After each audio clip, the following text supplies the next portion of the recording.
범사에 감사하라. 안녕하십니까? 똘똘한 집사될까? 유집사입니다. 먼저 하나 여쭤보겠습니다.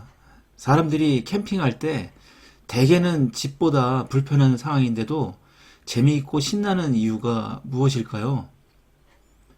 그 이유는 돌아갈 집이 있기 때문입니다.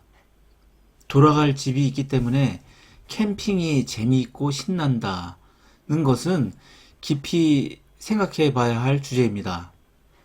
만일 돌아갈 집이 없다면 캠핑 생활은 대단히 어렵고 힘들고 고통스러운 일입니다. 이런 생각을 해 보시지요. 우리의 진짜 집은 천국이고 지금 이 세상은 잠시 캠핑하러 온 캠핑장이다. 이런 생각을 하면 이 세상에서의 생활은 아무리 힘들고 어려워도 재미있고 즐거워집니다. 왜냐하면 돌아갈 진짜 집, 천국이 있기 때문입니다. 이는 우리가 실제 캠핑할 때 여건이 어렵고 힘들수록 묘한 재미를 느끼는 것과 같습니다. 혹시 이 세상에서의 생활이 어렵고 힘들다고 느끼신다면 돌아갈 진짜 집, 천국에 대한 믿음이 없기 때문 아닐까요? 천국을 믿는 사람들, 예를 들어 바울과 베드로, 스테반, 그리고 초기 기독교인들은 이 세상에 집착하지 않았습니다. 천국을 믿었던 이들은 이 세상을 캠핑장과 같은 곳으로 여겼기 때문입니다. 천국을 본 사람은 누구나 빨리 천국에 가려고 합니다. 스테반은 천국에 빨리 가고 싶었습니다. 그러나 육체가 살아있기 때문에 당장 갈 수 없었습니다. 이때 갑자기 스테반을 향해 돌이 날아왔습니다. 스테반을 죽이려고 유대인들이 던진 돌입니다. 돌에 맞은 스테반은 아프고 고통스러웠을 것입니다. 그러나 스테반은 이제 돌에 맞아 죽게 되면 천국에 갈 수 있다는 생각에 얼굴이 천사처럼 변했습니다. 바울도 마찬가지입니다. 바울은 고린도전서에 기록되어 있듯이 굶주림과 목마름, 노동과 수고, 수면의 부족 등으로 고통받았습니다. 또한 바울은 채찍으로 맞아 죽게 될 뻔하기도 했고 구덩이에 빠져 죽게 될 뻔하기도 했고 배에서 한 번, 바다에서 3번이나 난파되어 죽게 될 뻔하기도 했습니다. 이와 같은 고통과 고난 속에서도 천국 신앙을 가졌던 바울은 범사에 감사하라를 실천했고 이를 성경에 직접 기록까지 한 것입니다. 그럼에도 불구하고 일반인들이 어렵고 힘들고 고통스러운 상황에서 감사하는 것은 솔직히 쉽지 않습니다. 그렇지만 성경에서 굳이 범사에 감사하라 라고 하는 이유는 그렇게 할 때 우리의 삶에 유익이 있고 삶을 풍성하게 할 수 있기 때문입니다. 범사에 감사하기 위해서는 먼저 하나님의 은혜와 인도를 믿으며 천국에 대한 믿음을 성장시킬 기회로 생각해야 합니다.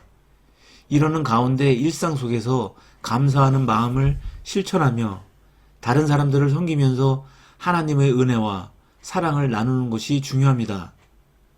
이렇게 하면 우리는 하나님의 뜻에 따라 감사한 삶을 살아갈 수 있습니다. 그럼 우리들은 범사에 감사하라를 실생 안에서 어떻게 실천할 수 있을까요? 몇 가지 방법을 말씀드리면 다음과 같습니다. 일상 속에서 감사의 마음을 표현하기, 하나님께 기도하며 우리가 하루 동안 받은 모든 것에 대해 감사하며 다른 사람들과 함께 나누며 감사의 마음을 나타낼 수 있습니다. 예를 들어 하루 종일 일하며 지친 후 집에 들어가자마자 가족이 음식을 준비해 놓았을 때 그들에게 감사의 마음을 전하며 함께 나누는 것입니다. 어려운 시기에도 감사하는 마음을 유지하기. 삶은 때로는 어렵고 힘든 시기를 겪을 때도 있습니다. 하지만 이런 상황에서도 우리는 하나님의 뜻을 믿으며 감사하는 마음을 유지할 수 있습니다. 이것은 우리가 직면한 어려운 상황에서도 하나님의 은혜와 인도를 받아들이며 더 나은 결과를 얻을 수 있는 기회로 생각할 수 있도록 합니다. 일상 속에서 섬기기. 우리가 일상 속에서 누리는 모든 것은 하나님께서 주시는 은혜입니다. 우리는 이 은혜에 감사하며 그 은혜를 다른 사람들과 함께 나누는 방법 중 하나는 섬기는 것입니다. 우리가 다른 사람들에게 복을 주고 섬기면서 하나님의 은혜와 사랑을 나누며 감사의 마음을 실천할 수 있습니다. 긍정적인 마음가짐. 우리가 하루 동안 겪는 모든 일은 우리의 마음가짐에 따라 다르게 해석될 수 있습니다. 어떤 상황에서도 우리는 긍정적인 마음가짐을 유지하며 그 상황에서 무엇을 배울 수 있는지, 그리고 하나님의 계획에 따라 더 좋은 결과를 이끌어낼 수 있는 기회가 있는지 생각해 볼 수 있습니다. 이렇게 긍정적인 마음가짐을 유지하면 어려운 상황에서도 감사하며 살아갈 수 있습니다. 감사의 마음을 표현하는 방법을 찾기. 감사하는 마음을 표현하는 방법은 다양합니다.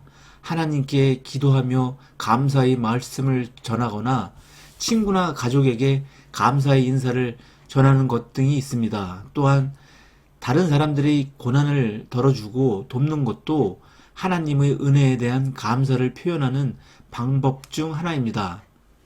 감사의 태도를 유지하기. 감사의 태도를 유지하는 것은 일상적인 생활에서 꾸준한 노력이 필요합니다.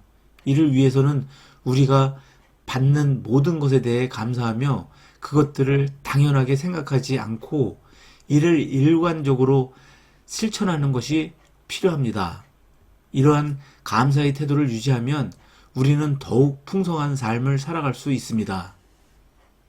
성경에서 범사에 감사하라는 말씀은 우리가 하나님께 항상 감사하며 살아가야 한다는 의미를 담고 있습니다. 이 성경 구절은 그저 하나님께 감사하는 것이 아니라 우리가 겪는 모든 일에 대해 감사하며 살아가라는 뜻입니다. 우리가 하나님을 믿고 그분의 계획에 따라 살아가는 한편 우리가 겪는 모든 상황에서도 감사함으로써 하나님의 은혜와 사랑을 받으며 더욱 풍성한 삶을 살아갈 수 있기 때문입니다. 범사에 감사하라. 이상 똘똘한 집사될까 유지집사였습니다. God bless you. 샬롬.